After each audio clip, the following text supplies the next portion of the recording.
Hi everyone, and welcome back to the Pulse Social podcast. I'm Rida Idrees, a trained sports journalist here at Pulse Social. In this podcast, I had the pleasure of speaking to Khawla Barley, who is currently the head of initiatives at the Special Olympics UAE.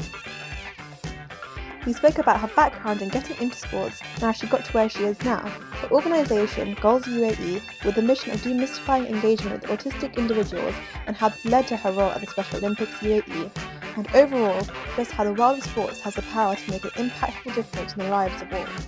So let's get into the podcast. Okay, so hi Khawla. Can you just introduce yourself and who you are and what you do? Great. So my name is Khawla Barley, and I'm currently the head of initiatives at Special Olympics UAE, which means that I oversee sports within the school and community context. Perfect. So thank you for joining me today for our interview. And so if we just start by getting into your background, like how did you get to where you are now? What are your interests in sports? And kind of just who you are as a person. Sure. So my entry into sports, I would say, is probably through the side door, not exactly the back door, but the side door. So personally, I honestly didn't grow up in a super sporty family. I definitely picked up, fitness, health, running, later in life, like high school and university. So it's something that I definitely found very valuable in my own life. But professionally, the side door was through my son, who was born with health complications and ultimately diagnosed with autism, and was really struggling to fit into community activities here in the United Arab Emirates in Abu Dhabi. And so that sort of set me on a bit of a mission to figure out why. It really puzzled me. I mean, he would go into, he wanted to go to a little gym, and he would go in and come out 20 minutes later and say, I'm so stupid. And he would be crying. And I couldn't figure out, why these very helpful coaches and his sisters weren't able to help him achieve that comfort level in the environment. And so when I looked around, I started to see that there were lots of programs around the globe. Acing Autism, which is a great tennis program out of the US, Canucks for Autism out of the Canada, Surfers for Autism, and all of these programs were started by parents who had a passion for a particular activity and wanted to help support their child, as I did, to get involved. So with the help of a few community members, we launched a program here in the UAE in about 2014 called Goals UAE. And we chose football as kind of our first activity because it's very, very popular here in the UAE, very easy kind of point of entry. And, we started with that, and it really took off. So that's sort of how I got into sports. And then, of course, it's such a great vehicle for inclusion of all people. And that extends to people with intellectual and developmental disabilities who are the main end users, if you will, for the programs that I work with. Yeah, amazing. So you mentioned your son and the kind of the challenges he faced. What were these kind of challenges, and how have you sort of overcome these challenges with Goals UAE? Yeah. So, I mean, as I said, the thing that was interesting to me as a parent, because my background is not in special education, I didn't have any particular skills. As it is, you have a child with autism, you're not necessarily uniquely prepared for the job. But what was very interesting to me was my son actually had a very, he was verbally fluent. He could speak, and he could tell you, he could tell me he was stupid. He could tell me I can't do this. So he could communicate, and he clearly would communicate that he wanted to go. I want to go to Little Gym. And yet something in that environment just didn't work for him. So it was, if he hadn't been able to communicate to people in the environment, if he hadn't been able to understand verbal direction, it would have been a little clearer for me what the challenges were at the time. So I think, through working with my son, through educating myself, through really trying to learn everything I could from the professionals that worked from him, and then just from doing it, from just jumping in with goals, getting the right people on board with me. I definitely utilized professional volunteers to help me learn what needed to happen, to train volunteers and such. And, a lot of it is just tweaks in the environment and setting up a space that is really going to give kids, Goals UAE focused specifically on kids with autism. So that was my entry point. And again, trying to set them up for success, having, not one coach with 12 kids, but maybe having, a couple of coaches with 10 kids and then a few volunteers. So every child that was out there participating had someone that kind of had their back. So if they needed hands-on support, if they needed someone to really kind of help them, guide them on, now we're going to kick the ball, they could do that. If they needed someone that just kind of needed to give them some reinforcement and kind of be a cheerleader and say, yeah, you've got this, they were there to do that. So, simple things like this, setting up the environment where it's not too distracting, there's not next to an airfield, an airport where, mainstream children can kind of focus on the game and maybe filter that noise out. But autistic children, more often than not would struggle with that environment.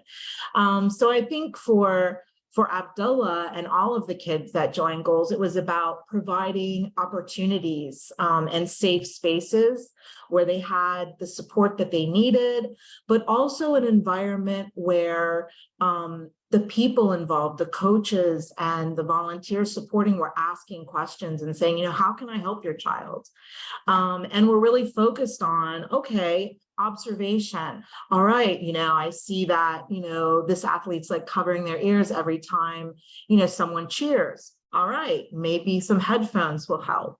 So just being in an environment where families don't have to be shy about sharing the fact that their children may need some additional support, and in an environment where everyone involved is really on the lookout for how they can help and how they can support.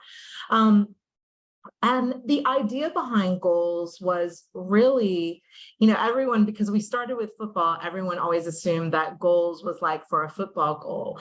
But Goals, the name came about because the idea behind it was to provide these opportunities for kids to figure out what they liked and what they didn't like, and what they were good at and what they weren't good at. Because, if you think back to your own life, I don't know what your passions are, but if you're particularly good at, maybe, your hobby is tennis and you were exposed to tennis in like PE class or at summer camp, and you figured out you were good at it, or another person might have figured out that they can really run like crazy. And again, that might have happened even just in your neighborhood or with your cousins, right? You start having races. And I think what people don't often focus in on is that when a child has additional needs, they're often, maybe they're not playing at a very young age, that they need maybe more supervision. So they're not necessarily out in the neighborhood with just knocking a ball around with their friends. They may not be, PE class or extracurricular activities.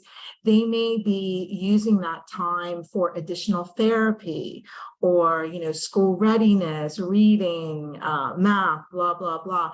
And so taking that time away has a consequence. And it often means that kids with, intellectual and developmental disabilities don't have the exposure to different opportunities. So they don't have a chance to kind of find those passions. And that's what's been incredibly rewarding, not only through goals, but then through the work with Special Olympics, is just to see how a person's world can really expand when they become involved in a sport, at way beyond the physical skills that they acquire. Yeah, that sounds amazing. All the work that you've done with Goals UAE, that sounds amazing. And you provided like the perfect segue into the Special Olympics UAE. So if you could just go into more detail about the history of the Special Olympics, like for people that might not have heard of it, Sure. as well as explain the kind of difference between the Special Olympics and the Paralympics, because I feel like sometimes that might get mixed up if people haven't heard of it. Yes, it's funny. I just posted something on LinkedIn about the difference between the Paralympics and Special Olympics. And when I did it, I thought, oh, people might think this is, condescending or information everyone knows, but it's really, it was reposted so many times and so many people messaged me and said, thank you for explaining this. So the Special Olympics is a nonprofit organization that was originally started in the United States. And it was launched by a woman, Eunice Kennedy Shriver, because she had a sister, Rose, who had an intellectual disability. And she was very saddened by the fact that her sister's life was very isolated. She didn't socialize much. She didn't have a lot of opportunities. And so what she did was she started Special Olympics, its very beginnings, started in her backyard. Again, bringing together other individuals that had intellectual disabilities, and basically having kind of a homemade sports camp. And in 1968, the first Special Olympics Games were held in Chicago at Soldier Field. And that is what we say is kind of the birth of Special Olympics. So that's about 54, 55 years ago. So over 50 years ago. And from there, Special Olympics has expanded around the globe. And Special Olympics UAE is just one of about 200 programs. Special Olympics India, Special Olympics UK, Special Olympics Germany. And so that's the Special Olympics International history. Now here in the UAE, Special Olympics was first formed in about 1990. And as you mentioned, it was run alongside the Paralympics.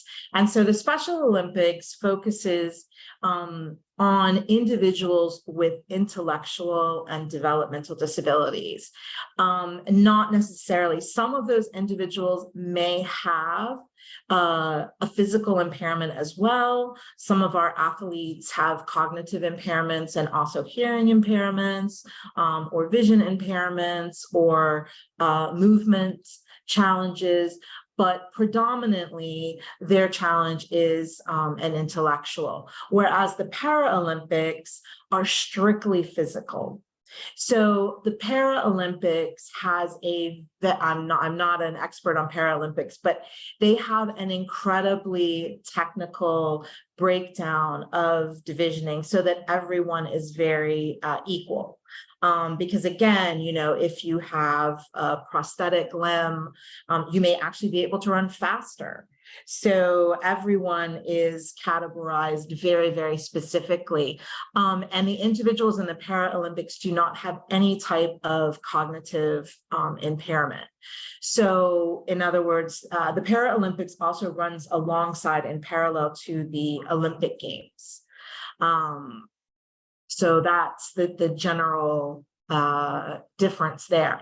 So in the UAE, the Paralympics and the Special Olympics were run a bit concurrently until around 2017, when the UAE accepted the bid for, or was awarded the bid to host the Special Olympic World Games of 2019. And this was a really big event here in the UAE. And it's something that the leadership of the UAE used very, very skillfully to help create the awareness of the objectives and the momentum that was growing towards disability rights. So laws were first passed in around 2006, and the country was working toward more and more inclusive practices. And the Special Olympic World Games was really a great opportunity to kind of highlight in a fun way that got everyone in the country on board on what people with intellectual disabilities were capable of. And it really had a profound impact. So around 2017, as the buildup for the World Games began, the UAE made the commitment to reorganize the Special Olympics, and we were established as a full-blown program. So Special Olympics, aside from sports, we also work within health, we work within schools, and in 2019, the team that I work with was assembled to carry on the legacy of the World Games of 2019. So we're responsible for the creation and the implementation of year-round programming. Yeah, amazing. So you talk about like your projects now after 2019. So what are the kind of projects that you work on now following that? Yeah. So for me personally, it's been the World Games in 2019 personally transformed the work that I do, because it was a really great opportunity to get the programs and the athletes that were training in Goals UAE programs had the opportunity to take part in the World Games. And so that was really incredible for all of those teams. It definitely supported the work that we were doing. At the time when Goals was established, again, I honestly never intended to really establish Goals as like a full-time organization. My idea was more to create kind of this new model that then other people could emulate. But it did turn into a full-time project, which I'm really grateful for. So in 2019, I worked as an external provider. So Goals UAE had a partnership with Special Olympics UAE, and we had about 6 teams from Goals UAE that represented the UAE in 2019. So at that time, a lot of the partnerships that I had, we worked with schools, and we were doing a lot of Special Olympic type work. So we had ongoing programs providing sports opportunities, other recreational opportunities. We were working with schools to provide volunteering opportunities. And so in 2019, when the World Games concluded, it sort of made sense that the work that I was doing with Goals would roll into the Special Olympics. And so it's been a really wonderful opportunity for me to take a really grassroots community initiative and now have the opportunity to really scale that up across the entire UAE. So some of the projects that I'm super proud to be a part of are the Unified Champion Schools.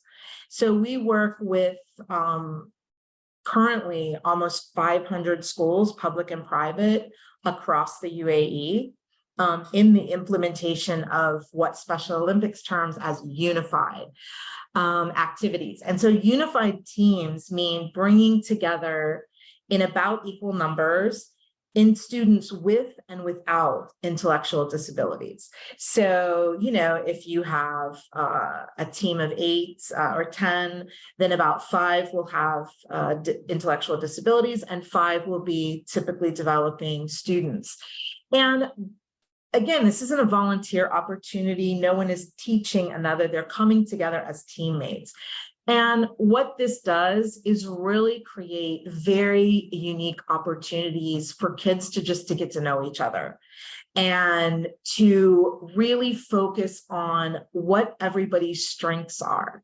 Because when you come together as a team, you're looking for who does what best, and I think a lot of times what you see is people's challenges kind of fall aside. And I've had a lot of unified partners who are your mainstream students, share that, for example, they never knew that someone who couldn't speak could be funny, after having had a teammate who was nonverbal.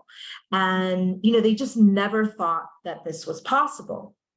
And, we've had teams where some of our, athletes with intellectual disabilities have superior athletic skills, so maybe the unified partners are maybe supporting them or helping them with like the social cues and the team formation. But some of our athletes actually have superior athletic skills. And that's an incredible experience for students to just recognize that, all right, now my teammate may have some challenges in communication or academics or what have you, but they also have skills and talents, and they're funny, and they're charming, and they're they enjoy being around them.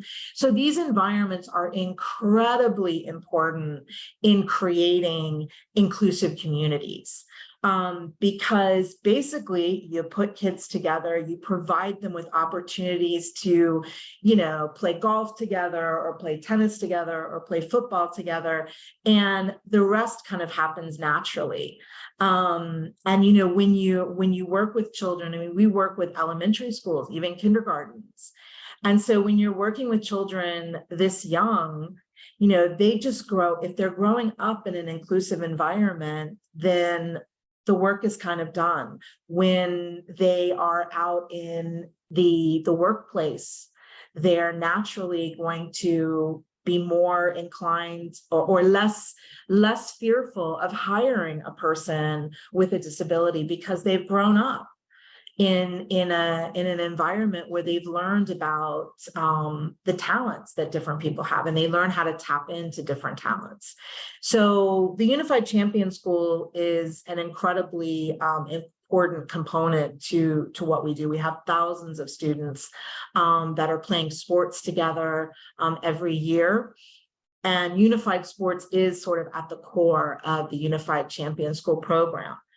Then within the community, we're also working to create more opportunities by working with local sporting academies, for example, as well as with the sports councils and community development ministries. So we have a few really exciting things in the pipeline that I think are going to really increase the number of opportunities.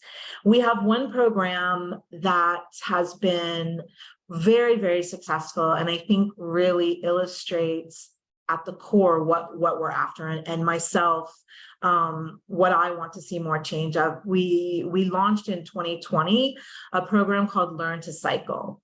And what we saw in not only my work with Goals UAE, but also in the build up to the 2019 World Games, was that a lot of our athletes that were maybe 15, 16, 17, they'd never learned to ride a bike.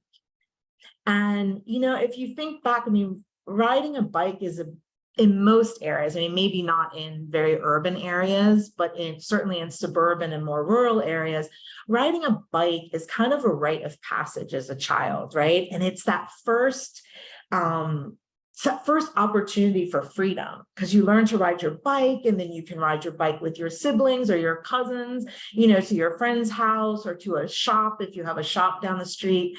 And it's something that I know in my childhood was a big deal. And most people I know can remember back to that moment when they learned to ride a bike. So we chose cycling because it is that kind of rite of passage.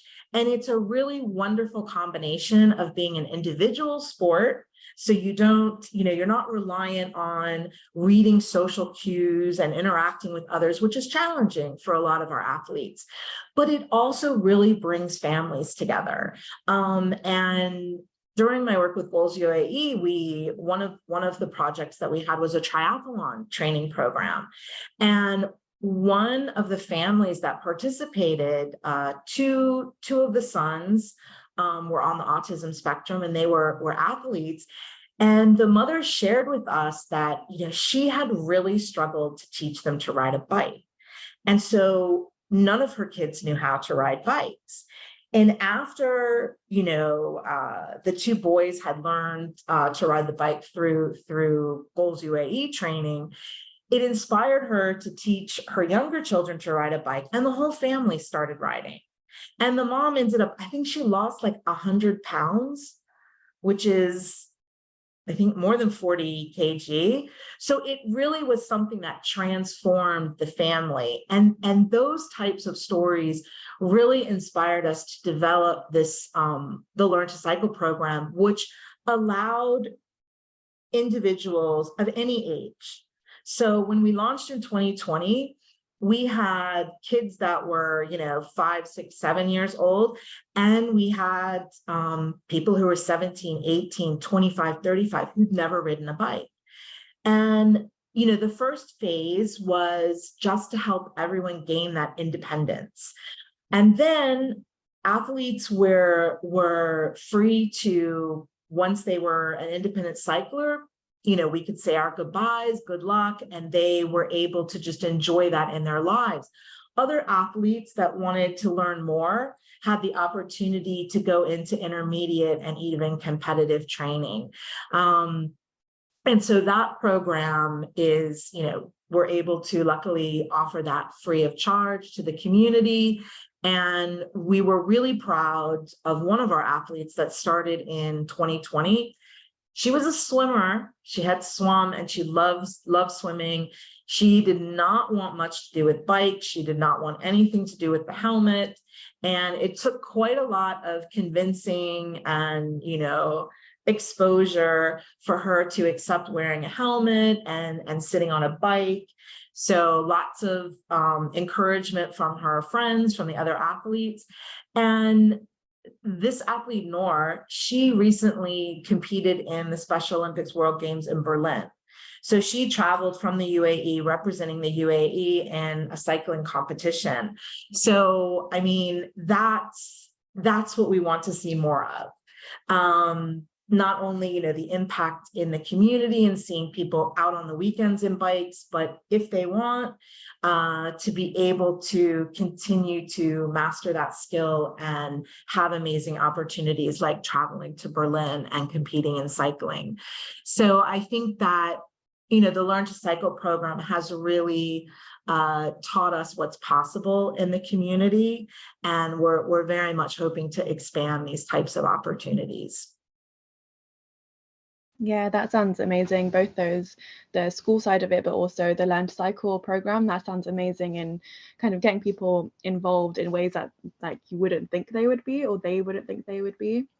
And yeah, and I think also just having those entry points where there's not a barrier, right? You don't have to be great at it. You don't have to be, if you're 17 and you haven't learned to cycle, yeah, that's fine. It's never too late kind of thing. And these are some of the barriers that, families will share. They'll say, he never, like my son didn't learn to ride at the right time. Well, there is no right time. If you're 35 and you want to learn to ride a bike, that's fine. Yeah, definitely. So one of the things I was going to ask you is what you're most proud about. And I think like listening to what you're saying, it is kind of like the rewarding aspect of it. Like, you, with every program that you do, you see benefit from it. Yeah. So is there more that you can kind of say? I think it's really hard. I think I would be hard pressed to find one moment that I am most proud of. I think, and proud is, nothing that I have done, none of the work that I do is by any stretch of the imagination my work. I mean, everything that Goals UAE achieved, everything that we're achieving in Unified Champion Schools involves so many different people. Families, obviously, you have coaches, any athlete, we can set up a framework, like with, if we're learn to cycle, I'm very proud of the stage that we set, if you will. But then it's incredible coaches and volunteers that come in and breathe life into that stage, right? And instill the passion for cycling. And then it's the families that, provide the encouragement. And within the schools, I mean, hundreds and hundreds of teachers that are there every day, putting in a few extra hours every afternoon, or, talking to parents and convincing them that this is a good opportunity, and providing that, excitement and getting the teams really encouraged. So and as we say this, I realize what my proudest moment is. My proudest moment is being able to say that some of the work that wasn't happening in 2014 is now happening in so many different places, that ripple effect.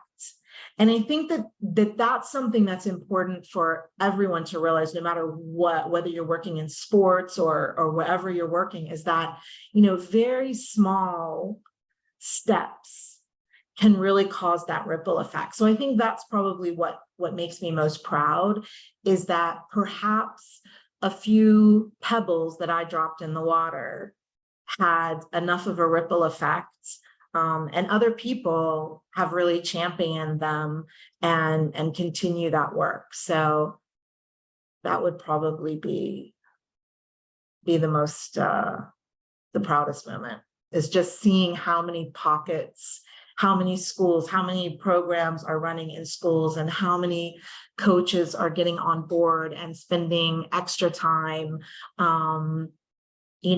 helping and supporting, and how many families have been inspired to support their children, whether they're 5 years old or 15 or 25, to go out there and find what they're passionate about.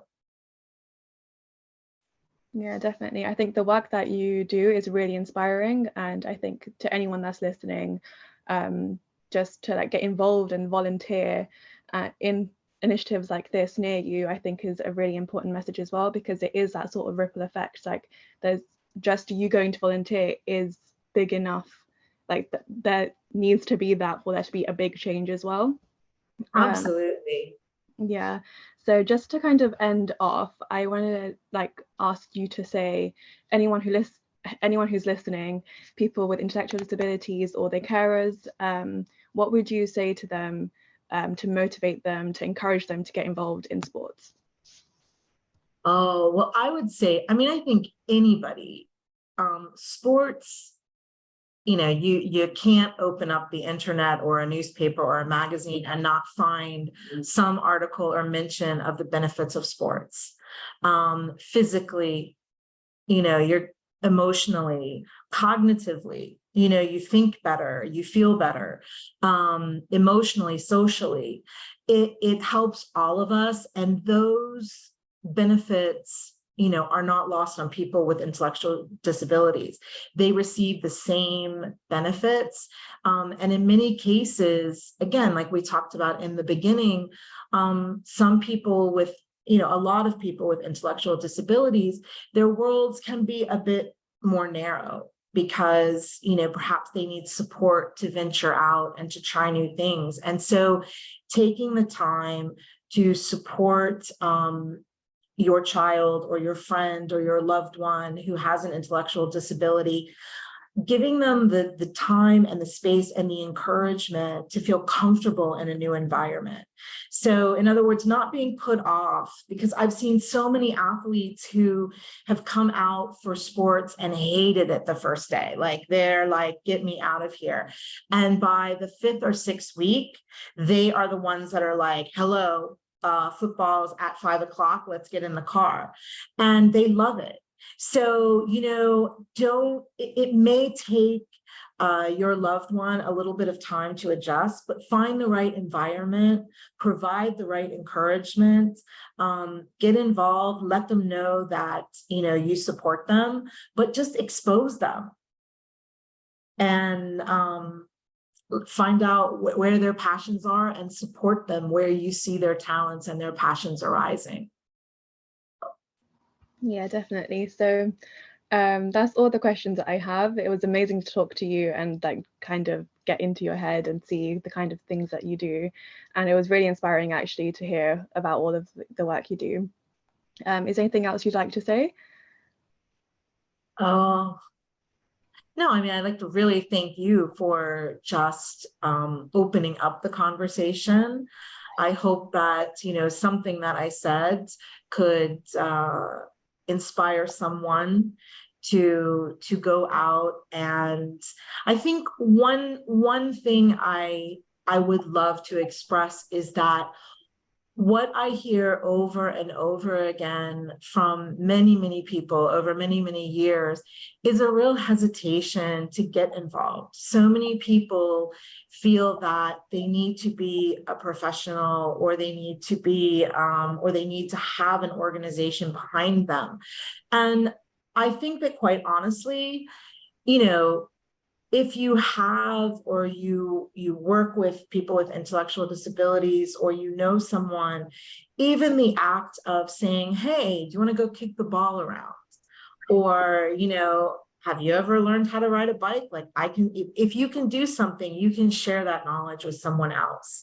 And I think that we don't realize our own individual power to kind of positively impact other people and the world. So I would just say, if you have the desire to make a difference, go and do that. There's something inside of all of us that we can share with others for, that's going to have a positive impact. So I just say, don't hang back, don't hesitate, just jump in and try to share whatever if you're a runner or a football player or a tennis player, just share that. Share that with either youth or people with disabilities, whoever's in your world, just share that. Yeah, definitely. That's amazing words of advice. So thank you. And thank you for joining me for the podcast as well. It was really interesting discussion. So thank you very much.